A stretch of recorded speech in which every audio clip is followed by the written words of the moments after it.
పాటలు పాడి దేవుని స్తుతించి వాయిద్యాలతోనూ చప్పట్లతోనూ దేవుని మహిమపరిచాం. మరి బహు చక్కని ఆరాధన మరి యవన బిడ్డల ద్వారా దేవుడు జరిగించుకుని ఉన్నాడు. ఎండలు అధికంగా ఉన్నాయి కాబట్టి మరి ఇక్కడి నుంచి ఇక్కడ రావడానికి కూడా చాలామంది ఇబ్బంది పడుతూ ఉన్నారు. ఇక దూర ప్రాంతం నుంచి వచ్చిన వారు మరలా వెళ్ళాలి కాబట్టి సమయాన్ని మనం పోనీక దేవుని వాక్యాన్ని చదువుకొని ముందుకి త్వరగా వెళ్దాం. తల్లి ప్రార్థన చేస్తున్నప్పుడు ఒక చక్కని మాట ప్రార్థనలో పలికి ఉన్నారు. మాట యొక్క అర్థం ఏంటంటే,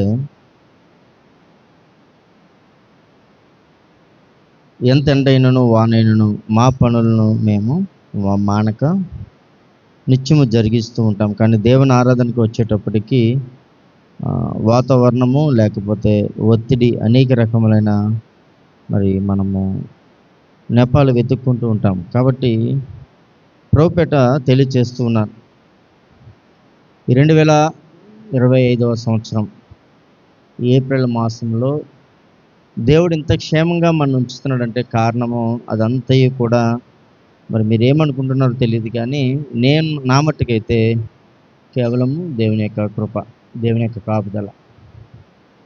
మన శుక్రవారం మీలో అనేక మంది రాలేదు, కానీ ఆ రోజు కూడా ఒక చక్కని మాట పలికారు ప్రార్థనలో.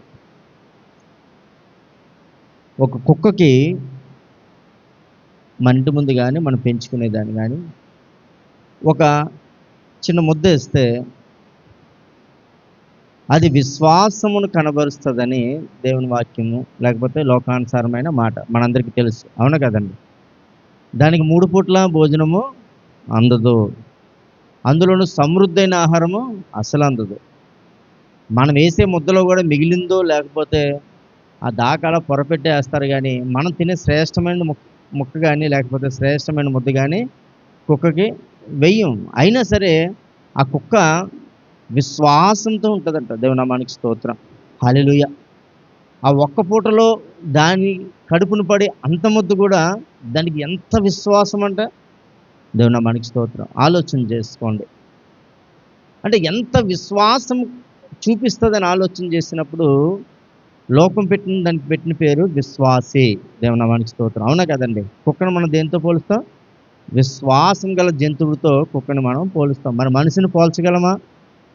పోల్చలేం. ఎందుకంటే 3 పూట్ల సమృద్ధైన ఆహారం తినినను, ఏమండి, చక్కగా అన్ని రకాల వసతులు ఉన్నను, చక్కగా బళ్ళ మీద కార్ల మీద లేకపోతే రకరకాలైన ప్రయాణ సాధనాల్లో క్షేమంగా ప్రయాణించినను, ఏమండి, ఎండకి వానకి తడకుండా దేవుడు కాపాడినను, మనిషికి లేని పేరేంటి? విశ్వాసము. జాగ్రత్తగా ఆలోచన చేసుకోండి. ఈ దినము మనం నేర్చుకోబోయే అంశము అవిశ్వాసి లేకపోతే అవిశ్వాసి యొక్క జీవితము. ఎప్పుడు కూడా మన జీవితాల్లో మనం ప్రాముఖ్యంగా నేర్చుకోవాల్సిన అంశం ఏంటంటే, ఒకరి పట్ల లేకపోతే ఒక కుటుంబం పట్ల లేకపోతే ఒక సంఘం పట్ల లేకపోతే ఒక విధమైన విధానం పట్ల విశ్వాసం అన్నది చాలా ప్రాముఖ్యమైనది లోకంలో. చూడండి, ఇదే కుక్క విషయానికి వస్తే, ఈరోజు మీ ఇంటికాడ ఒక ముద్ద తిన్న కుక్క తర్వాత రోజు కనబడలేదు అనుకోండి, మీరు ఎంత తిట్టుకుంటారో, ఎంత అసహించుకుంటారో.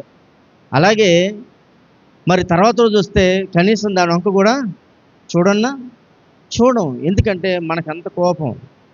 మరి దేవునికి లేదా ఆ కోపం, దేవునికి లేదా ఆ విధానం అని ఆలోచన చేస్తే మనలో చాలా విషయాలు మనము ఆలోచించవలసి ఉంది. ఒక వాక్యాన్ని చదువుకొని ముందుకు వెళ్దాం. సామెతల గ్రంథం 11వ అధ్యాయము. త్వరగా నేను ఒక అరగంట లోపే ఈ వాక్యాన్ని ముగించడానికి ప్రయత్నం చేస్తాను. మీరందరూ కూడా మరి త్వరగా సిద్ధపడి దేవుని వాక్యాన్ని ముందుకి తీసుకెళ్ళడానికి సహాయం చేయండి. సామెతల గ్రంథం 11వ అధ్యాయము 24వ వచనం ఒకసారి చదువుకుందాం. వెదజల్లి అభివృద్ధి పొందువారు కలరు, తక్కిన దానికంటే తక్కువ ఇచ్చి లేమికి వచ్చేవారు కలరు. దేవునామానికి స్తోత్రం. ముందు వారం కూడా సేమ్ ఇదే మూలవాక్య భాగాన్ని మనం తీసుకున్నాం. ఏంటి ఎక్కువ ఏంటి తక్కువ అని ఆలోచన చేస్తే మనకి ఇక్కడ రాయబడుతున్న విషయాన్ని మనం ఒకసారి జాగ్రత్తగా జ్ఞాపకం చేసుకోవాలి. ఎందుకని ఆలోచన చేస్తే చూడండి, వెదజల్ని అభివృద్ధి పొందేవారు కలరు, తగిన దానికంట తక్కువ ఇచ్చి లేమికి వచ్చేవారు కూడా కలరు. ఏంటి తక్కువ ఏంటి ఎక్కువ అని ఆలోచన చేసినప్పుడు దేవుడు ప్రతిదానికి కొలత. దేవుని దృష్టిలో ప్రతిదానికి తూకమే. ఆయన దగ్గర న్యాయమైన రాళ్ళు ఉంటాయంట. మన దగ్గర కేజీ రాళ్ళు, అర కేజీ రాళ్ళు, 100 గ్రాముల రాళ్ళు ఉంటాయి కదా. అలాగా దేవుని దగ్గర న్యాయమైన త్రాచు, ఆ త్రాచులో న్యాయమైన రాళ్ళు ఉంటాయి. ఈ న్యాయమైన రాళ్ళు మరి దేనికి ప్రసిద్ధి చెందినవి, దేనికి సూచనగా ఉన్నాయని ఆలోచన చేసినప్పుడు ప్రభు మాట్లాడుతూ ఉన్నాడు. మనము మరి బియ్యాన్ని కేజీలో కొలుస్తాం, నూనెని లీటర్లో కొలుస్తాం. అలాగా దేవుడు మన యొక్క జీవితాన్ని విశ్వాసంతో కొలుస్తాడు. దేవుని నామానికి స్తోత్రం. మనకి ఇవ్వాల్సిన ప్రతిదీ కూడా దేవుడు దేంతో కొలుస్తాడంట? విశ్వాసమైన పాత్ర ఒకటి ఉంది ఆయన దగ్గర, ఆ విశ్వాసమైన పాత్రతో కొలుస్తాడు. ఇప్పుడు వాక్యం చదివిస్తుంది, ఏమంటుందంటే వెదజల్లి అభివృద్ధి పొందేవారు కలరు. ఏమి వెదజల్లాలి? ముందు వారం వాక్యం ఏం మాట్లాడుకుని ఎవరికైనా జ్ఞాపకం ఉందండి? గత ఆదివారం మాట్లాడుకున్న మాటల్లో ఎవరికైనా వాక్యం జ్ఞాపకం ఉందా? విశ్వాసి అభివృద్ధి జీవితం గురించి మాట్లాడుకున్నాం. మరి దానికి సంబంధించిన కొనసాగించే వాక్యమే ఈ అవిశ్వాసము. విశ్వాసాన్ని వెదజల్లితే దేవుడు ఎలా అభివృద్ధి చేస్తాడు, విశ్వాసం లేకుంటే దేవుడు ఎలాగ తగ్గిస్తాడు అన్నది ఈ దినం మనం మాట్లాడుకోబోయే అంశం. చూడండి, ఒక వాక్యం చూసుకుందాం.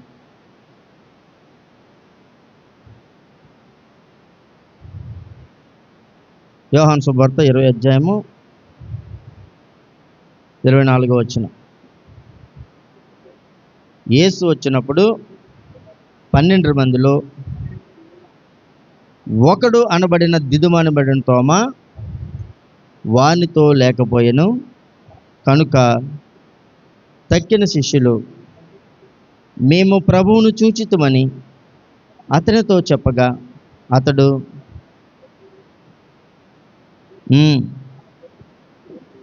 నా వ్రేలు ఆ మేకులు గుర్తులో పెట్టి నా చెయ్యి ఆయన ప్రక్కల ఉంచితేనే కానీ నమ్మనని వారితో చెప్పాను. దేవుని నామానికి స్తోత్రం.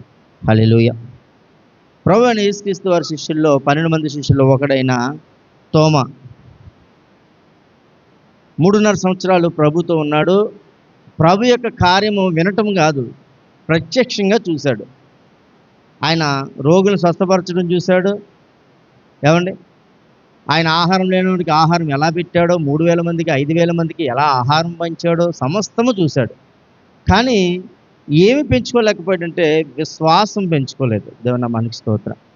3.5 సంవత్సరాలు ప్రభుతో ఉండి ప్రభు కార్యాలయాన్ని చూసిన దిదుమ అనబడిన తోమ ఏం పెంచుకోలేదంట? విశ్వాసం పెంచుకోలేదు.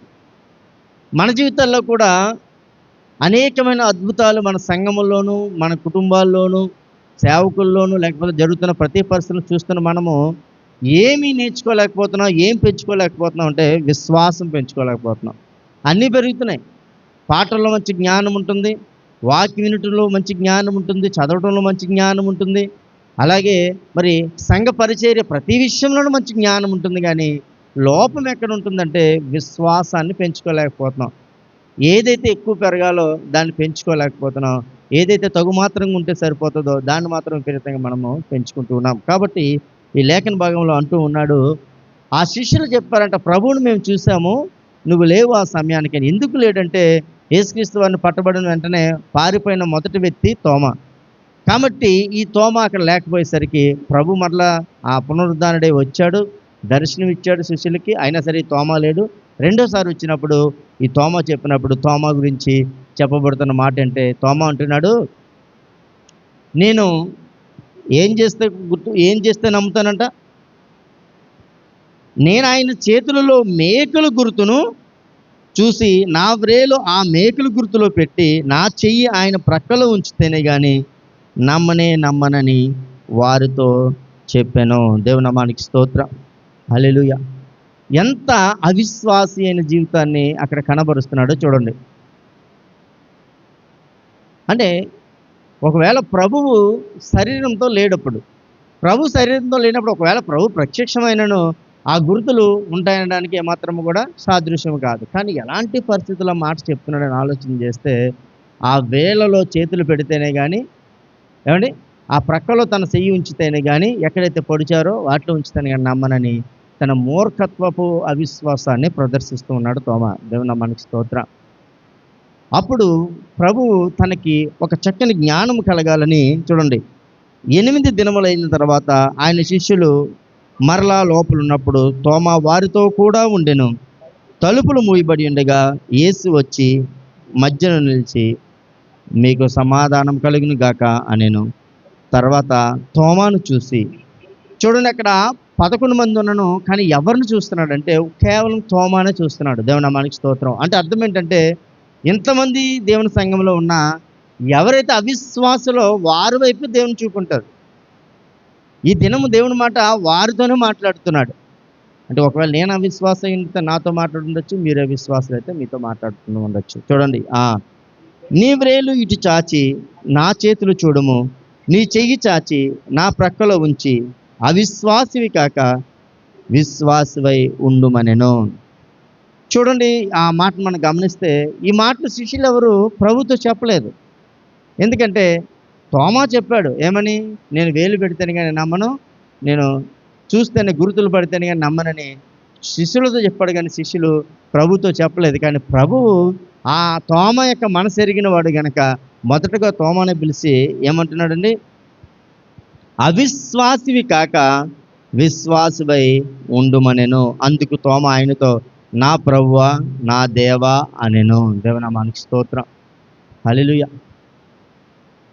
ప్రభు వచ్చి చూడమన్నప్పుడు జ్ఞానం కలిగి నా ప్రభువా నా దేవా నేనెంతటి వాడిని మాట్లాడుతున్నాడు. ఈ దినాల్లో కూడా చాలామంది విషయాల్లో మరి అదే మనకు కనబడుతుంది. అంటే అవిశ్వాసం వలన మన జీవితాల్లో అద్భుతాలు చూడలేకపోతున్నాం. దేవునామానికి స్తోత్రం. ప్రభు అంటాడు చూడండి అక్కడ, నీవు నన్ను చూసి నమ్మితివి, చూడక నమ్మిన వారు ధన్యులని అతనితో చెప్పాను. ఎన్నిసార్లు చూశాడు తోమా? ఎన్నిసార్లు చూశాడు ప్రభువుని? 2 మార్లు చూశాడు. ఒకటి ఆయనతో 3.5 సంవత్సరాల కాలంలో చూశాడు. రెండవది ఆయన మరలా పునరుద్ధానుడై వెళ్ళిపోయేటప్పుడు రెండో మారు చూశాడు. రెండో మారు చూసినప్పుడు అప్పుడు ప్రభు అంటూ ఉన్నాడు, చూసి నమ్ముతాము ప్రతి గొప్ప కాదు కానీ చూడక నమ్మిన వారు ధన్యులని ఆయనతో చెప్పాను. దేవనామానికి స్తోత్రం. కాబట్టి తోమాను ఎందుకు అవిశ్వాసిగా ఉండొద్దన్నాడు? అవిశ్వాసిగా ఉంటే జరిగే అనర్థాలు ఏంటి? ముందు వారం మనం విశ్వాసిగా ఉంటే జరిగే ఆ ప్రయోజనాలు ఏంటో మనం విన్నాం.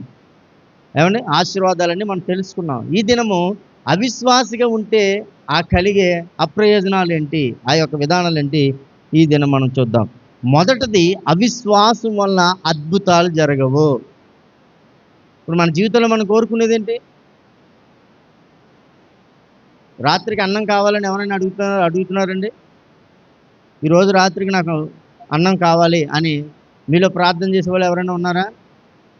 ఉండరు. ఎందుకంటే రాత్రికి ఆల్రెడీ మన ఇంటికాడ సిద్ధంగా ఉంది. కానీ రేపు ఉదయం అన్నం కావాలని అడిగేవారు ఎవరైనా ఉన్నారా? అంత దీనస్థితి ఈ రోజుల్లో చాలామందికి లేదు. మరి ఏం కావాలి? ఒక అద్భుతం కావాలి. అద్భుతం అంటే అర్థం ఏంటి?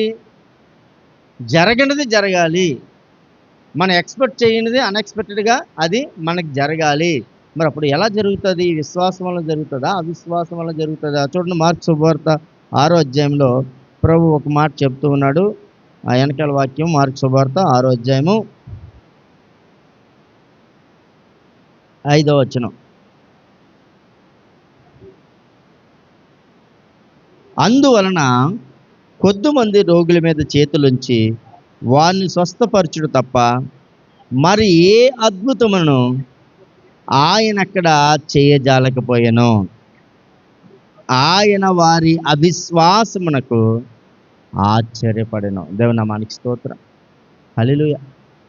గుంపంతా వచ్చేసిందండి. దేవుడు ఎక్కడికి వెళ్తే అక్కడికి గుంపులుగా ఆయన్ని వెంబడించేవారు. ఎందుకంటే ఆ సమయానికి ఆయన స్వస్థపరుస్తాడని, ఆ సమయానికి ఆయన ఆరోగ్యం ఇస్తాడని, ఆ సమయానికి ఆయన అనేకం చేస్తాడని. ఆ గుంపులో కొంతమంది ఎలా ఉన్నారంటే, నమ్మి వచ్చిన వాళ్ళందరూ కూడా ఏమవుతున్నారంట, స్వస్థపరచబడుతున్నారు. నమ్మి వచ్చిన వాళ్ళందరూ ఏమవుతున్నారు, దీవించబడి వెళ్ళిపోతున్నారు. కానీ నమ్మకుండా అవుతుందో అవదో ఒకసారి ట్రైల్ వేద్దామని వచ్చిన వాళ్ళు ఉంటారు కొంతమంది. అలాంటి వారు అక్కడ ఏం జరుగుతలేదంట, అందువలన కొద్దిమంది రోగుల మీద చేతులుంచి వారిని స్వస్థపరచుడు తప్ప మరి ఏ అద్భుతమును ఆయన అక్కడ చేయజాలేకపోయాను. ప్రభు అని యేసుక్రీస్తు వారు స్వయంగా ఉండి ఏం చేయలేకపోతున్నాడండి ఇప్పుడు ఆయన? చెప్పండి, ఏం చేయలేకపోతున్నాడు ఆయన?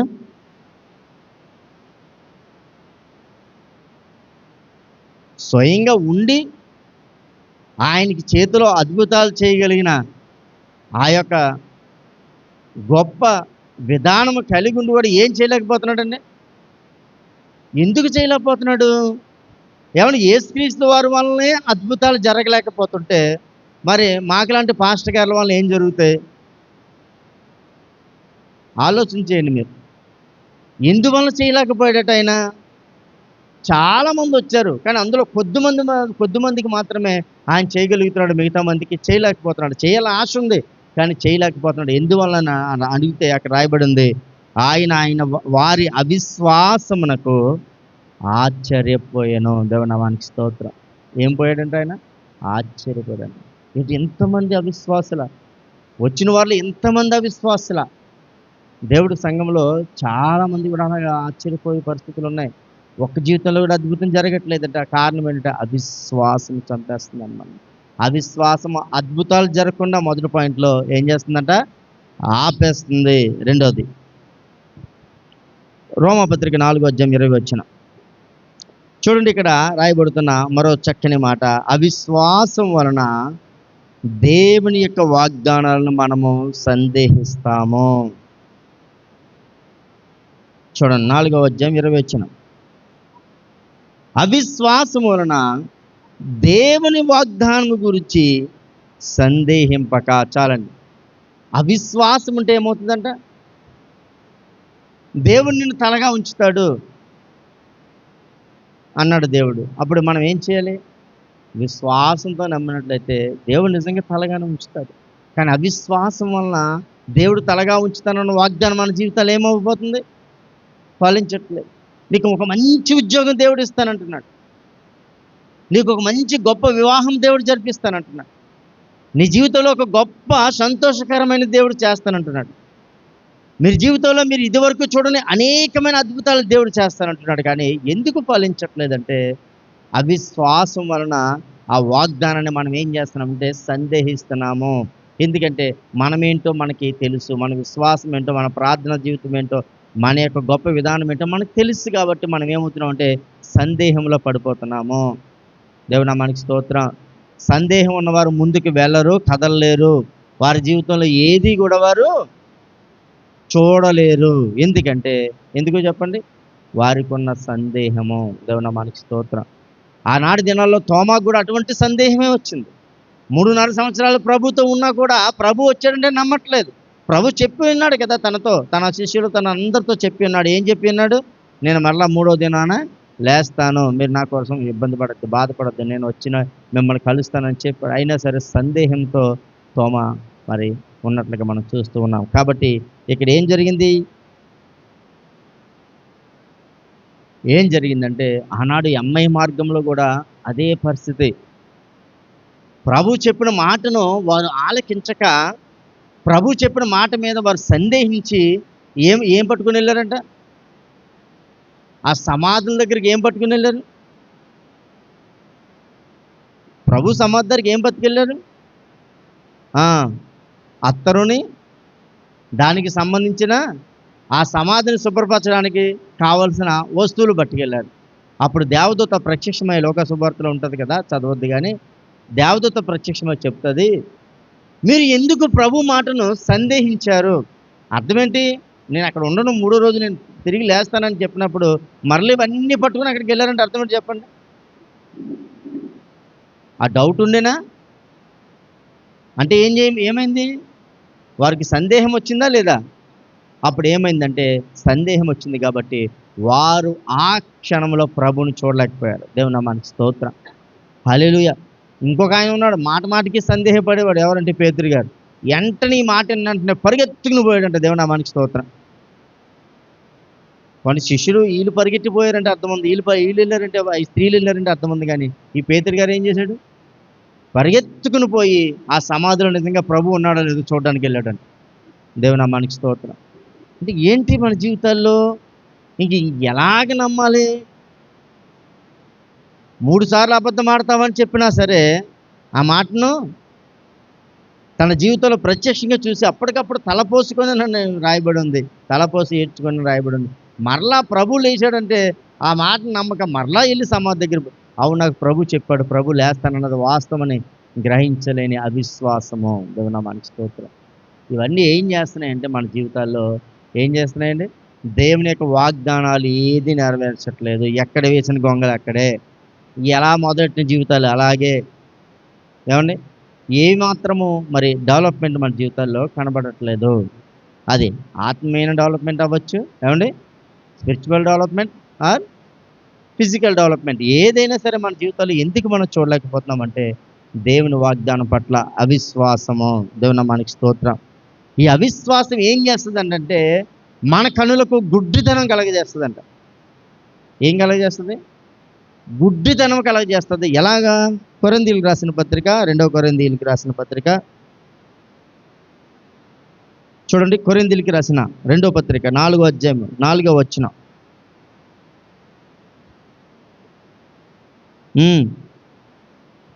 దేవుని స్వరూపై ఉన్న క్రీస్తు మహిమను కనపరుచు సువార్త ప్రకాశము వారికి ప్రకాశింపకుండా నిమిత్తము ఈ యుగ సంబంధమైన దేవత అవిశ్వాసులైన వారి మనోనేత్రములకు గుడ్డితనము కలగజేసెను. దేవుని నామానికి స్తోత్రం. హల్లెలూయా. ఇప్పుడు గుడ్డితనం ఎవరికి వచ్చిందంట? ఇప్పుడు మనం కూర్చున్న వాళ్ళందరూ ఎవరో తెలుసా? లోక సంబంధమైన యుగ సంబంధమైన దేవత మన కళ్ళకు కట్టిన ఆ గంతలు విప్పలేక గుడ్డివారమై ఉన్న మనము ఏం చూడలేకపోతున్నాం అంటే ఏం చూడలేకపోతున్నాం? ప్రకాశమానమైన, రాయబడిన చూడండి, ప్రకాశమానమైన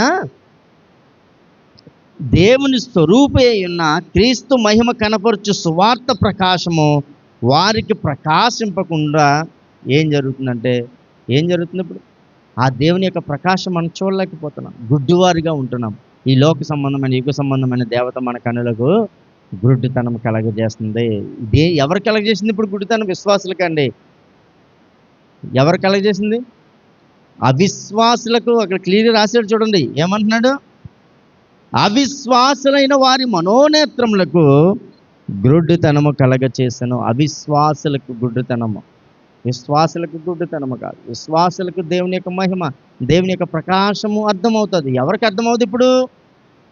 ఎందుకంట అది వారి యొక్క తప్పు కాదు, వారి కనులకు వారేం కట్టుకోలేదు. కానీ వారి యొక్క అవిశ్వాసము ఏం చేసిందంటే యుగ సంబంధమైన దేవత వారి అవిశ్వాసాన్ని బట్టి వారి కన్నులకి ఏం కట్టేసిందట?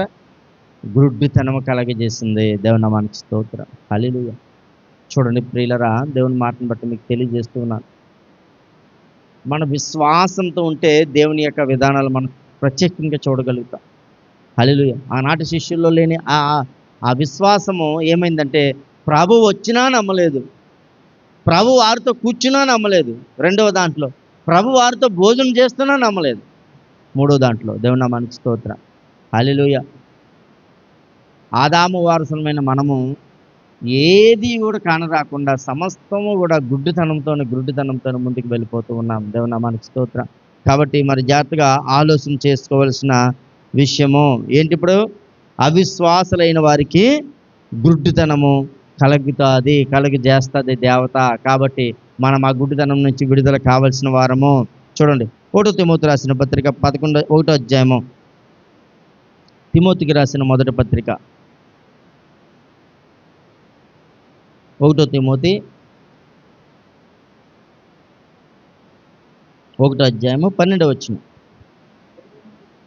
పూర్వము దోషకుడును హింసకుడును హానికరుడునైన నన్ను తన పరిచర్యకి నియమించి నమ్మకమైన వానిగా ఎంచినందున నన్ను బలపరిచిన మన ప్రభువు అయిన క్రీస్తు యేసుకు కృతజ్ఞుడునై ఉన్నాను.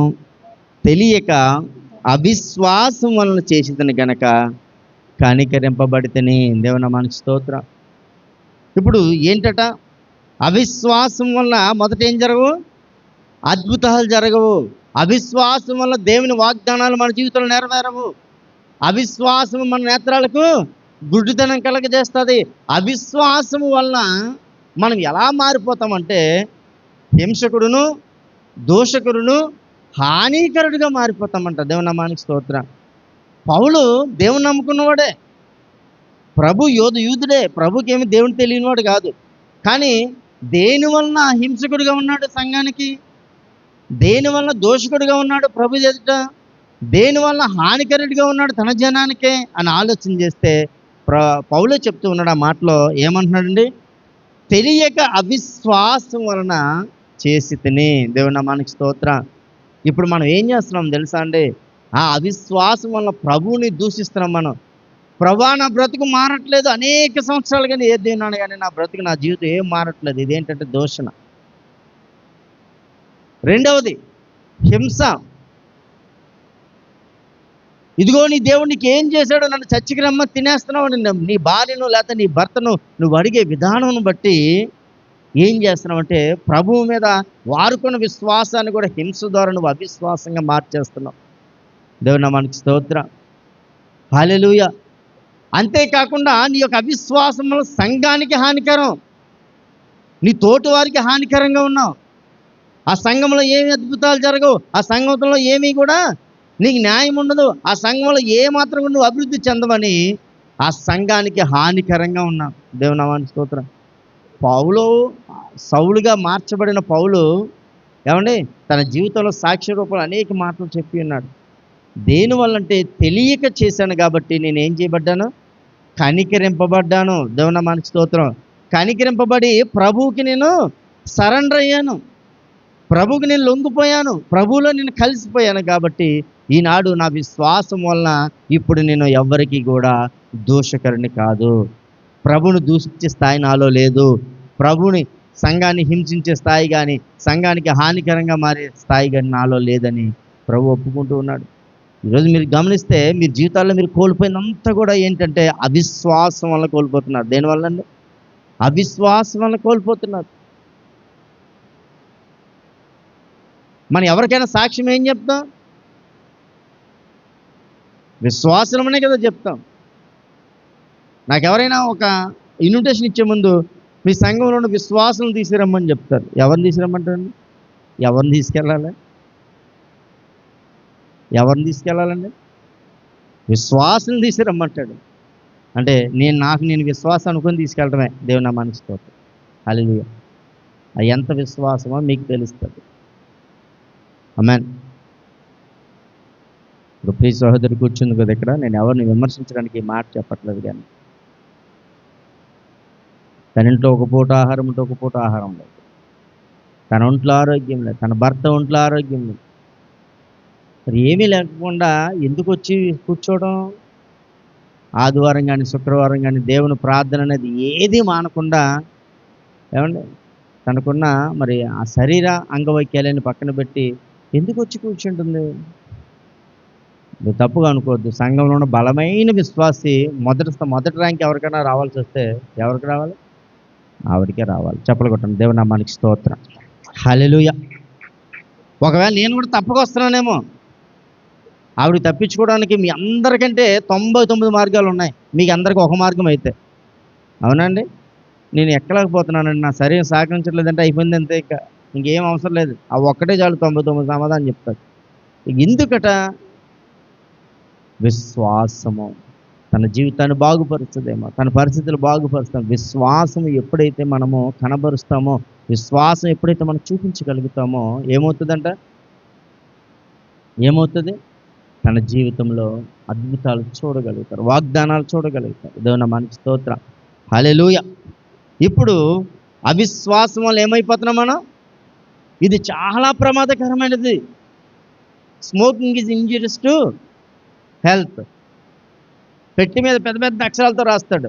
అది రాయడం తప్ప గవర్నమెంట్ ఏం చేయలేదు తెలుసా? మీరు అనుకోవచ్చు drinking is injurious to health అని ఆ మందు బాటిల్ మీద క్లియర్గా రాస్తాడు.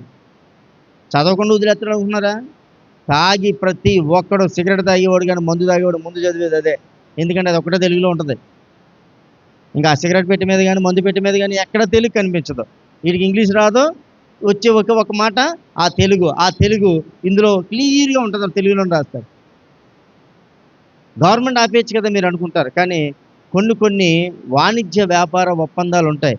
దానివల్ల ఏంటంటే ఏది ఆపడానికి లేదు. మీరు జంగారెడ్డిగూడెం, కొయ్యలగూడెం ఆ ప్రాంతానికి వెళ్తే, నేను ఆ ప్రాంతం చాలా బాగా పని చేశాను. ఆ ప్రాంతంలో అక్కడ ప్రధానమైన పంట ఏంటంటే పొగాకు. మన ప్రధానమైన పంట ఏంటి? వరి లేకపోతే మినప, ఇది వేస్తాం. కానీ అక్కడ ఇంక ఏం పండదు. ఆ ప్రాంతంలో ఓన్లీ పొగాకు ఒకటే పండుతుంది. అక్కడ పొగాకు కానీ పండించడం మానేశారు అనుకోండి, ఆ ప్రాంతంలో జీవనాధారం లేదు. కాబట్టి గవర్నమెంట్ ఏమీ చేయలేక కింద ఏం రాస్తుందంటే పొగ తాగడం ప్రాణానికి హానికరం అని రాస్తుంది అంతే. ప్రభు అలాగే ఉన్నాడు. అరే బాబు ఇది హానికరం అంటే చదవలేక కాదు, చదువు రాక కాదు, అందరికీ తెలుగు వచ్చు, అందరికీ చేతిలో బైబిల్ ఉంది, అందరికీ అన్ని రకాల సదుపాయాలు ఉన్నాయి. కాకపోతే ఏమవుద్దంటే ఆ చదివేసి వదిలేస్తాం అంతే.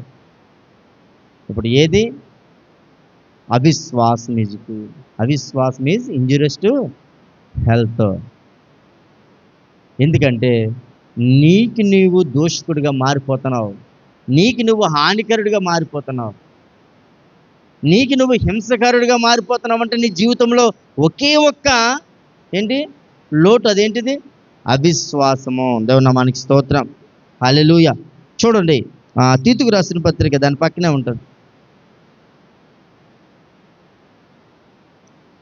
ఈ పౌలు గారు తిమోతికి ఒక మాట చెప్పాడు. ఆ మాట ఏంటంటే, నేను ముందున్న కార్యక్రమం అంతా నాకు అవిశ్వాసం జరిగింది కాబట్టి అవిశ్వాసుడికి అవ్వకన్నాడు. రెండో మాట తీతుకు చెప్తున్నాడు. చూడండి, తీతుకు రాసిన పత్రిక 1:15 చదవండి.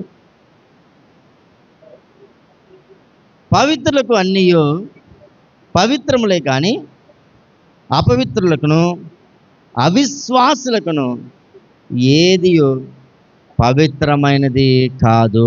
దేవుని నామానికి స్తోత్రం, హల్లెలూయా. అంటే అవిశ్వాసం ఏం చేస్తుంది? పవిత్రాన్ని అపవిత్రం చేస్తుంది. దేవుని నామానికి స్తోత్రం. అంటే అర్థం ఏంటి? విశ్వాసాన్ని తీసేస్తుంది. పవిత్రం అంటే అర్థం ఏంటి? దాన్ని పరిశుద్ధంగా ఆచరించాలి. ఒక ఆదివారము పవిత్రమైన రోజు మనకి, ఒక ముస్లిం సహోదరులకి శుక్రవారము అతి ప్రాముఖ్యమైన రోజు, ఒక హిందూ సహోదరులకి సోమవారం, మంగళవారం, గురువారం అవి పవిత్రమైన రోజులు. ఇది ఎవరికట? పవిత్రులకు అన్ని పవిత్రములే కానీ అవిశ్వాసులకు ఏంటట? పవిత్రమైనది ఏదీ లేదు, అన్నీ అపవిత్రములే. దేవుని నామానికి స్తోత్రం. ఇప్పుడు అవిశ్వాసం ఏం చేస్తుందంటే మన యొక్క ఆచారాన్ని, మన యొక్క నమ్మకాన్ని కూడా ఏం చేస్తుందంటే అపవిత్రంగా మార్చేస్తుంది. ఎలాగ మార్చేస్తుందని ఆలోచన చేస్తే ఎలా మార్చేస్తుందని చెప్పండి. ఒక ఆదివారం అంటే జ్ఞానం ఉండదు, ఒక శుక్రవారం అంటే జ్ఞానం ఉండదు, దేవుని సన్నిధి అంటే భయం ఉండదు. ఇదంతా ఏంటి? అవిశ్వాసం ఏం చేస్తుంది? పవిత్రంగా ఉంచవలసిన దాన్ని అపవిత్రం చేసేస్తుంది. అప్పుడు ఏమవుతుందంటే అవిశ్వాసం వల్ల పవిత్రమైన దాన్ని కూడా మనము ఏం చేస్తున్నాం? పాటించలేకపోతూ ఉన్నాం. ఒక 3 దినాలు ఉపవాస కూడికంటే విశ్వాసం ఉన్న వారికి ఏం చేస్తారంటే 3 దినాలు కాదు, ఇంకో 3 దినాలన్నా ఉండే బాగుంది అనిపిస్తుంది. అవిశ్వాసులకు, అపవిత్రులకు ఏంటంటే ఒక్క దినము కూడా దాన్ని సంపూర్ణంగా చేయలేక పర్వాలేదులే అనే అవిశ్వాసము వారి జీవితంలో చాలా విధాలైన గణహీన కార్యాలు చేస్తుంది అన్నమాట. కాబట్టి మీరు జ్ఞాపకం ఉంచుకొని కదా, మీరు జాగ్రత్తగా ఆలోచన చేసుకోవాలి. ఇప్పుడు మన జీవితాల్లో అపవిత్రం వస్తుందంటే కారణం ఏంటి? మనలో ఉన్న అవిశ్వాసము. దేవుని నామానికి స్తోత్రం, హల్లెలూయా. హెబ్రీయులకు రాసిన పత్రిక 3:19 వాక్యం చివరిలోకి వస్తూ ఉన్నాం. హెబ్రీయులకు రాసిన పత్రిక చెప్పండి, చదవండి. కాగా అవిశ్వాసము చేతనే వారు ప్రవేశింపలేకపోయిరని గ్రహించుచున్నాము. దేవునామానికి స్తోత్రం. ఎక్కడికి ప్రవేశించలేకపోతున్నారంట? పైనుంచి చదవండి, మీకు బాగా అర్థమవుద్ది. 16వ వచనం నుంచి చదవండి. విని కోపము పుట్టించిన వారెవరు? మోసే చేత నడిపింపబడి ఐగుప్తులో నుండి బయలుదేరి వచ్చిన వారందరే కదా. చూడండి, ఒకసారి ఆగండి, ఈ మాట మీకు అర్థమైందో లేదో. విని కోపం పుట్టించిన వారందరూ ఎవరు విన్నారు? ప్రభు ఆకాశం నుంచి మాట్లాడుతూ అంటాడు మోషేతోను, ఆ ఐగుప్తు ప్రజలతోనూ, మీ అందరికీ మంచి కణాన్ని ఇచ్చాను, మీరు అందరికీ ఆ పాలు తేనె ప్రవహించే దేశంలోకి వెళ్ళిపోయి ఇక్కడ బానిసత్వ బ్రతుకుతున్నారు, మీరు ఇక్కడ ఉండకూడదని పంపిస్తే ఆ మాట ఎవరు విన్నారంట? మోషే ఒకడే విన్నాడా? మోషేతో పాటుగా మోషే ఒకడినుంటే వీళ్ళు ఎవరు బయలుదేరరు తెలుసా? మనుషుల మాటను బట్టి బయలుదేరిపోతారా? బయలుదేరరు. దేవుని మాటను బట్టే బయలుదేరతారు. ఇప్పుడు ఎవరి మాటను బట్టి బయలుదేరారు వీళ్ళు? దేవుని మాటను బట్టి 10 అద్భుతాలు చూశారు వాళ్ళు. ఎన్ని అద్భుతాలు? 10 అద్భుతాలు చూశారు. వారు ఎప్పుడు చూడని వినని 10 అద్భుతాలు చూశారు. అందరు పిల్లలు చచ్చిపోతున్నారు కానీ ఇశ్రాయేలులో ఒక్కరు కూడా చనిపోవట్లేదు. అంటే అర్థం ఏంటి? వారి జీవితంలో జరిగే గొప్ప విషయాలను, అద్భుతాలను చూసి వీళ్ళు ఏం చేశారంటే విని వారే కోపగించుటకు కారణమయ్యారు. బయలుదేరిన వారే దేవుని ఎదుట విరోధముగా. ఇప్పుడు మనం మనం మనం మనం ఎవరు అంట? మనం లోకం నుంచి బయలుదేరిన వాళ్ళమే. అసలు విషయం అది. ఆ విషయం చెప్దామని ఇంత సాగదీశాను. ఇప్పుడు మనం ఎవరండి? ఒకప్పుడు దేవుడు అంటే ఏంటో తెలీదు, ఒకప్పుడు దేవుడి క్రియలు అంటే ఏంటో తెలియదు, దేవుడు ఎవరో మనకి అసలు అవగాహన లేదు. కానీ మనం విన్నామండి. విని బయలుదేరాం. ఎక్కడ బయలుదేరాం? కనాని యాత్రకు బయలుదేరామంటే మన కనాని యాత్ర. ఏమంటే ఇక్కడ రావడం వల్ల మీకు ఉపయోగం ఏదన్నా ఉందంటే నాకు తెలిసి ఫస్ట్ యూజ్ ఏంటంటే అది కనాని యాత్ర. మనం ఎక్కడ చేర్చబడాలి? మన ట్రాన్స్పోర్టేషన్ ఎక్కడికి? పరలోకం, కనాని యాత్ర. అదే ఫస్ట్ యూజ్. తర్వాత అన్నీ మిగతా సెకండరీ. మన ఆరోగ్యం కానీ, ఆయుష్కాలం కానీ, బలము, శక్తి, లేకపోతే ఆహారం కానీ, ఇవన్నీ సెకండరీ. ఫస్ట్ ఏంటి? మన ప్రయాణము. విని బయలుదేరాము. దేవుడు పరలోకం ఇస్తాడంట, దేవుడు ఒక పరిశుద్ధ స్థలాన్ని తీసుకెళ్తాడంటే విని బయలుదేరినప్పుడు మరి కోపగించుకోవడానికి కూడా కారణం ఎవరంట? ఎవరైతే బయలుదేరారో వారే. అసలు లోకం మీద దేవుడు కోపం ఉండదు తెలుసండి మీకు? వాళ్ళ మీద అసలు కోపం ఉండదు. ఎందుకంటే వారు తెలియక. దేవుని నామానికి స్తోత్రం. అంటే పౌలు గారు గర్భంలోంచి బిడ్డను తీసి ఇలా కత్తి పట్టుకుని ఇలా తిప్పేవాడంట పౌలు గారు. అయినా పౌలు గారి మీద దేవునికి ఎటువంటి కోపం లేదు. ఎందుకో చెప్పండి? పౌలుకి ఏమీ తెలియదు అనుకున్నాడు. దేవుని నామానికి స్తోత్రం. హల్లెలూయా. అనేక మందిని హింసించినా సరే పౌలుని ఎందుకు దేవుడు క్షమించాడంటే పౌలుకి ఏమీ తెలియదు. అంటే సౌలుగా ఉన్నప్పుడు చెప్తాను. కానీ పౌలు అయిన తర్వాత ఒక్క అపరాధమును కూడా దేవుడు క్షమించలేదు. దేవుని నామానికి స్తోత్రం. హల్లెలూయా. కాబట్టి ఎప్పుడు కూడా జాగ్రత్తగా ఆలోచించవలసిన విషయం. విని చదవండి ఇప్పుడు. 40 ఏండ్లు కోపగించను. అంటే ఒక్కరోజు కూడా దేవునికి విధేయత చూపించలేదు. బయలుదేరటం అయితే ఎప్పుడు బయలుదేరిపోయారు? దేవుడు మాట వెంటనే. అంటే ఎందుకు బయలుదేరిపోయారంటే వీళ్ళ స్వప్రయోజనం కోసం బయలుదేరిపోయారు. అవునా కదండి? ఇక్కడ ఏం చేస్తున్నారు? ఇటుకలు చేస్తున్నారు. ఇటుకలు ఒకటే చేస్తున్నారంటే ఈపు మీద ఏం తిన్నారు? కొరడా దెబ్బలు తింటూ ఇటుకలు చేస్తున్నారు. వాళ్ళ దేవతామూర్తులకి ఇటుకలు అన్నీ పట్టుకెళ్ళి ఆ గుళ్ళు కడతా ఉన్నారు, దీపస్తంభాలు కడతా ఉన్నారు, వాళ్ళ పట్టణాలు కడతా ఉన్నారు. ఈ బాధ ఎవడ పడతాడని చెప్పి ఏం చేశారు? బయలుదేరిపోయారు. దేవుని నామానికి స్తోత్రం. బయలుదేరడం స్వార్థ ప్రయోజనం కొరకే. బయలుదేరిన తర్వాత కూడా ఏంటట? 40 సంవత్సరములు కోపగించుటకు, ప్రతిదినము కూడా కోపగించుటకు కారణం ఏంటి ఇప్పుడు? చదవండి సార్, అర్థమవుతుంది. ఈ దేని మీద? ఎవరి మీదంట? దేవుని కోపం ఎవరి మీద? పాపము చేసిన వారి మీదే కదా. వారి శవములు అరణ్యములో రాలిపోయెను.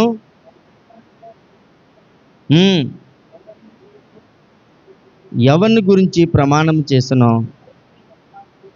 అవిధేయులైన వారిని గురించే కదా. దేవుని నామానికి స్తోత్రం. ఇంతకీ దేవుడిచ్చిన వాగ్దానాన్ని నిలబెట్టుకోలేక ఏ ప్రమాణంలో పడిపోయారంట? ఏ ప్రమాదంలో పడిపోయారు?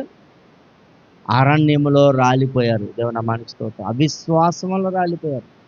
ఎవరు బయలుదేరినప్పుడు ఇద్దరు బయలుదేరారు. ఇద్దరు మాత్రమే కనాను వెళ్ళారు. ఎవరాలు? కనానేది వెళ్ళిన ఇద్దరు ఎవరు? యెహోషువ, కాలేబు. వారితో పాటుగా అందరూ బయలుదేరారు, కానీ విశ్వాసం గలవారు ఇద్దరు మాత్రమే ఆ కణాన్ని చేరుకోగలిగారు. మిగతా వాళ్ళందరూ ఏమైపోయారంట? అరణ్యంలో 40 సంవత్సరాలు కూడా దేవునితో కోపంతోనే ఆ బ్రతుకులు వెళ్ళగొట్టారు. కానీ చివరికి ఏమైందంటే అరణ్యంలోనే రాలిపోయారని దేవుని వాక్యము సెలవిస్తుంది. కాబట్టి మనము జాగ్రత్తగా చూడవలసిన అంశం ఏంటంటే ఏంటి అంశం ఏంటి?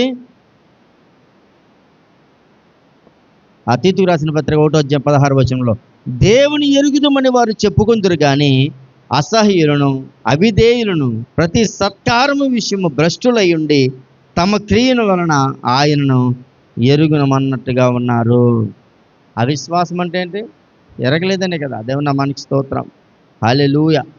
కాబట్టి ప్రభుపేట మీకు తెలియజేస్తున్న ఈ మాటను మీరు చాలా జాగ్రత్తగా ఆలోచించవలసిన విషయం అనే ప్రభుపేట మీకు తెలియజేస్తూ ఉన్నాను. ఎందుకంటే మనం ఏది విడిచిపెట్టామో, ఏది పొందుకోలేకపోతున్నామో, ఏదైతే వదిలేసుకుంటున్నామో వాటన్నిటిని బట్టి మనము తన విశ్రాంతిలో ప్రవేశింపరని ఎవరిని గూర్చి ప్రమాణము చేస్తానో అవిధేయులైన వారిని గూర్చే కదా. కాగా అవిశ్వాసం చేతనే వారు ప్రవేశింపలేకపోయారని గ్రహించుచున్నాము. చూడండి, గ్రహించారని రాయలేదు.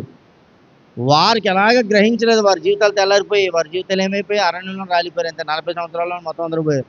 కానీ మనము అలా కాకూడదు. మనం గ్రహించేవారుగా ఉండాలి. అవిశ్వాసం అన్నది మన జీవితంలో ఉండకూడదు. ఆవగించేంత విశ్వాసం ఏం చేస్తుందంట? ఏం చేస్తుందండి? కొండను వెళ్ళి సముద్రంలో పడమంటే పడిపోతుంది. ఆ కుర్చీని పిల్లండి అమ్మా. కుర్చీ వెళ్ళి ఆ రోడ్లో పడిపోమని చెప్పండి.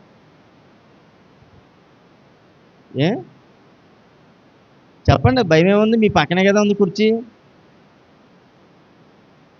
ఇప్పటికైనా నా మాట మీద మీరు అంటారని చూస్తుంది ఆ కుర్చీ. దేవుని నామానికి స్తోత్రం. నిజంగా పడిపోవడానికి రెడీగా ఉంది. ఏమి రాదంట? అవిశ్వాసం ఇప్పుడు ఎక్కడుంది? మాట వరుసగానే అన్నారా కుర్చీ వెళ్ళి అందులో పడని? నిజంగా మీరు మాట వరుసకన్నా సరే మీ మాటను దేవుడు తీసుకుంది. మీరు ఏం చేస్తారు? అవిశ్వాసంతో చెప్పలేదు. అంటే ఎక్కడ మన అవిశ్వాసానికి ఇది పరీక్ష అయిపోతుందో, నిజంగా మన మాట ఎక్కడ అబద్ధం అయిపోద్దని. మీరు ఇంటికి వెళ్ళి తలుపులన్నీ వేసుకొని నిజంగా మీరు విశ్వాసంతో అడిగినట్లయితే ఏమండి, అక్కడే మీరు ఇల్లు తుడుచుకోకలేదు. విశ్వాసంతో నా ఇల్లు శుభ్రపరచబడి కాకనండి అయిపోతుంది. అంతే, వంట అయిపోను కాకుండా అయిపోతుంది. గ్యాస్ సిలిండర్ వచ్చేస్తుంది. దొంగ సాక్ష్యాలు కాదు, నిజమైన మనస్సాక్షితో అనగలిగితే అది నిజంగా జరుగుతుంది. దేవుని నామానికి స్తోత్రం, హల్లెలూయా. కాబట్టి జాగ్రత్తగా ఆలోచన చేసుకోండి. మన విశ్వాసం ఎటువంటిదో ఆలోచన చేసుకోండి. లాస్ట్ మాట చూసుకుని వాక్యాన్ని ముగించుకుందాం. ప్రకటన గ్రంథం 21:8 చివరి మాట.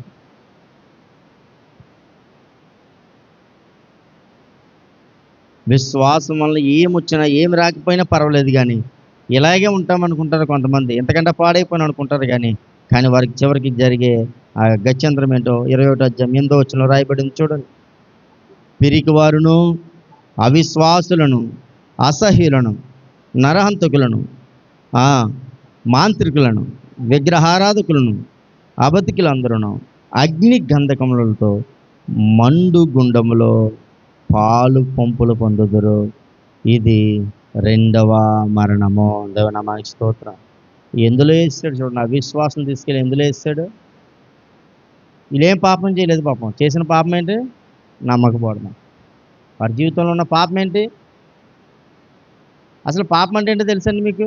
ఓ రోజు ప్రత్యేకించి పాపం అంటే ఏంటో సబ్జెక్ట్ తీసుకుని చెప్పాలి. పాపం అంటే ఒకరిని పొడి చేయడమో, పాపం అంటే ఒక అబద్ధమో, పాపం అంటే వేరేదో కాదు. ఆజ్ఞ అతిక్రమమే పాపము. ఇప్పుడు దేవుడు ఆజ్ఞ ఏంటి? విశ్వాసిగా బ్రతుకు. ఎందుకంటే లోకంలో తెచ్చిపెట్టుకున్న పేరేంటి? మనం ఇప్పుడు విశ్వాసులం అని పెట్టుకున్నాం. కానీ లోకం దేనికి పెట్టింది? విశ్వాసం అని పేరు దేనికి పెట్టింది? కుక్కకు పెట్టింది. దేవుని నామానికి స్తోత్రం, హల్లెలూయా. మనం సిగ్గుపడవలసిన విషయం. మన విశ్వాసులం అని చెప్పి దేవుని మందిలో కూర్చుంటున్నాం, కానీ లోకం అంతా ఎవరిని విశ్వాసం అంటుంది? కుక్కని విశ్వాసం అంటుంది. ఎందుకంటే ఒక ముద్దకే అది లోబడి, ఒక ముద్దకే అది తన జీవితాన్ని అర్పించి, ఒక ముద్దకే అక్కడ కాపలాదారుడిగా పడిపోయింది. దేవుని నామానికి స్తోత్రం. అంతేనండి. ఇప్పుడు లోకంలో లోకం విశ్వాసాన్ని ఎవరికి పేరెట్టాలా? ఎవరికి పేరెట్టాలా? మనకి పెట్టాలా? ఎందుకని మనం ఏమని చెప్పి బయలుదేరుతాం ఇంటికాడ? అంతేనా సిస్టర్ గారు? ఏమని చెప్పి బయలుదేరుతాం? విశ్వాసం అని చెప్పే కదా బయలుదేరుతాం. మరి ఇప్పుడు లోకం మనందరిని ఏమనాలండి? అమ్మ విశ్వాసి అని ఎప్పుడన్నా మిమ్మల్ని పిలిచారు ఎవరైనానే? పిల్లరు. ఎందుకు పిల్లరు చెప్పండి? మన విశ్వాసం ఏ పాటితో దేవుని కంటే వాళ్ళకి బాగా తెలుసు. దేవుని మనసుతో ఈ లోకానికి బాగా తెలుసు మన విశ్వాసం ఏ పాటితో. కాబట్టి కుక్కనన్నా విశ్వాసాన్ని పిలుస్తారు కానీ మననే విశ్వాసాన్ని పిల్లరు. దేవుడు ఎందులో పరిచేశాడు చూడండి. ప్రకటన గ్రంథంకి వెళ్ళేటప్పటికి అవిశ్వాసాలని ఏ లిస్టులో పరిచాడంటే, ఇప్పుడు చదవండి అర్థమవుతుంది బాగా. పిరికివారి లిస్టులో పరిచేశాడు. అవిశ్వాసులు ఎవరంట? ధైర్యం లేని వారు. వారి విశ్వాసం కోల్పోతేనే పిరికివారు అయిపోతారు, అంతే కదా. ఆ లిస్టులో పరిచేశాడు. రెండోది అసహ్య లిస్టులో పరిచేశాడు. అవిశ్వాసులు ఎవరంట? అసహ్యులు. అవిశ్వాసులు ఎవరంట? నరహంతకులు. అంటే మీరు ఒకరిని హత్య చేసినట్టే దేవుని విశ్వాసం లేకపోతే. ఎవరిని హత్య చేసినట్టు? ఎవరిని హత్య చేసినట్టు? ప్రభు అని యేసుక్రీస్తుని పొడి చేసినట్టే. దేవుని నామానికి స్తోత్రం. ఎందుకు ఆయన్ని ఎందుకు సిలువెక్కిచ్చారు? అప్పుడు ఎందుకు సిలువెక్కిచ్చారు చెప్పండి? ప్రభుని యేసుక్రీస్తుని ఎందుకు సిలువెక్కిచ్చారు? ఆయన ఏమని చెప్తున్నాడు? నేను ప్రభు అయినా యెహోవా యొక్క కుమారుణ్ణి, నేను యేసుక్రీస్తుని చెప్తే నువ్వెక్కడ యేసుక్రీస్తుని ఆయన సిలువెక్కించేశారు. దేవుని నామానికి స్తోత్రం. దేని వలన ఆయన సిలువెక్కాడు? ప్రజల యొక్క అవిశ్వాసం వలన. దేవుని నామానికి స్తోత్రం. అలాగే ఇప్పుడు అందుకే ఎందులో పరిచాడట? నరహంతకుల లిస్టులో పరిచేశాడు, వ్యభిచారు లిస్టులో పరిచేశాడు, మాంత్రికుల లిస్టులో పరిచేశాడు, విగ్రహారాధకుల లిస్టులో పరిచాడు, అబద్ధికుల లిస్టులో పరిచేశాడు. దేవుని నామానికి స్తోత్రం.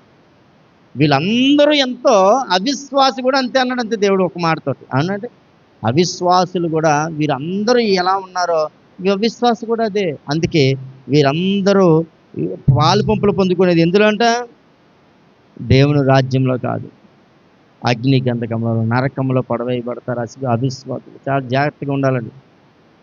ఏమంటే మనం ఎప్పుడైతే విశ్వాసగా మన జీవితాన్ని ప్రారంభించామో, మన విశ్వాస జీవితంలో ఏది సాధించలేకపోతే, ఏమండి 40 సంవత్సరాలు దేవుని మందిలో ఉండు, 80 సంవత్సరాలు దేవుని మందిలో ఉండు, నీ జీవితకాలం అంతగా దేవుని మందిలో ఉండు, కానీ పడిపోయేది ఎక్కడట? అగ్ని గంధకంలో. కాబట్టి జాగ్రత్తగా ఆలోచన చేసుకొని మనం అనుకుంటూ ఉంటాం, ఏమనుకుంటామంటే నేను దేవుని మందిరానికి వెళ్తున్నాను కదా, వస్తున్నాను కదా, నా పరిస్థితి అంతా మామూలుగానే ఉంటుంది, నేను అంతా మామూలుగా ఉంటాను అనుకుంటామేమో. అది తప్పది. విశ్వాసికి అవిశ్వాసికి పొత్తు ఎక్కడా అని చెప్పారు. అంతేనండి. విశ్వాసికి అవిశ్వాసితో పొత్తు ఎక్కడ? సాంగత్యం ఏంటి? సెపరేటు. దేవుడు సెపరేట్ చేసినప్పుడు ఒక్కొక్కసారి నేను చూస్తూ ఉంటాను, ఇటుపక్క అంతా ఆడవాళ్ళు ఉంటారు, ఇటుపక్క ఒకడు ఉండరు. అంటే ఏంటి? అంటే ఎలా అని కాదు, దేవుని రాజ్యంలో కుడి చేతి పక్క వేరు, ఎడమ చేతి పక్క వేరు. అప్పుడు ఏమవుతుంది? ఇదంతా కూడా ఇంతమంది ఉన్నా కూడా ఇందులో ఇటుపక్క ఒక్కరు కూడా లేకపోతే అప్పుడు ఏమవుతుందంటే, దేవుని నామానికి స్తోత్రం, హల్లెలూయా, మనం విశ్వాసులం అనే నుంచి అవిశ్వాసులం అనే మాటలోకి మనం వచ్చినప్పుడు ఇన్ని సంవత్సరాల ప్రయాస, ఇన్ని సంవత్సరాల భక్తి, ఇన్ని సంవత్సరాల కష్టము. ఇప్పుడు ఎండలో వెళ్ళాలంటే ఎలా ఉంటుంది? చల్లగా ఏసీలో కూర్చున్నప్పుడు ఇంట్లో ఎండలో బయలుదేరితే ఎలా ఉంటుందండి? ఎంత ప్రయాస, ఎంత ఖర్చు పెట్టుకుని వచ్చి ఉంటారు మీరు దేవుని మందిరానికి, ఎంత ఇబ్బంది పడొచ్చి ఉంటారు. ఇదంతా కూడా వృధాగా పోకూడదు. కాబట్టి విశ్వాసంతో బ్రతికితే మన జీవితాల్లో ఏం జరుగుతాయంటే, మొదటిది అద్భుతాలు జరుగుతాయి, రెండవది దేవుని వాగ్దానాలు మన జీవితంలో నెరవేర్చబడతాయి, మూడవది మనకు ప్రకాశమానమైన ఆయన వెలుగు కనిపిస్తుంది. ఈ లోకపరమైన అండత్వం మనకి, ఆ గుడితనం మనకు ఉండదు. 4, మనము హింసకుడుగాను, దోషకుడుగాను, హానికరుడిగా సంఘానికి ఉండము, కుటుంబానికి ఉండము, మనకు మనం కూడా ఉండము. పిచ్చోడు తను గాయపరుచుకుంటాడు. ఎందుకో చెప్పండి? ఎందుకు గాయపరుచుకుంటాడు? తనకి తెలియక, అంతే కదండి. మన ఎవడన్నా కొట్టుకుంటాం, కనీసం ఇలా గిల్లుకోం, ఇలా కూడా గిల్లుకోం. ఎందుకు చెప్పండి? అబ్బాయి అది నొప్పి వస్తుందని. కానీ తెలియకుండానే మన శరీరాల్ని, మన ఆత్మలు మనం ఏం చేస్తున్నామంటే పాడు చేసుకుంటున్నాం. దేవుని నామానికి స్తోత్రం. అవిశ్వాసము అపవిత్రతను కలిగిస్తుంది. అవిశ్వాసం వలన ఏమంటే విశ్రాంతిలోనికి, అంటే నిత్య జీవంలోనికి మనము ప్రవేశింపము. విశ్వాసులుగానే ఉన్నాం గనక, విశ్వాసులుగానే వచ్చాము గనక, విశ్వాసులుగానే మన జీవితాన్ని మనము మరి తుదిముట్టించాలని ప్రభుపేట మనం చేస్తున్నాను. ఈ మాటలు ఇక్కడితో దేవుడు దీవించి ఆస్వాదించును కాక. Amen, amen, amen.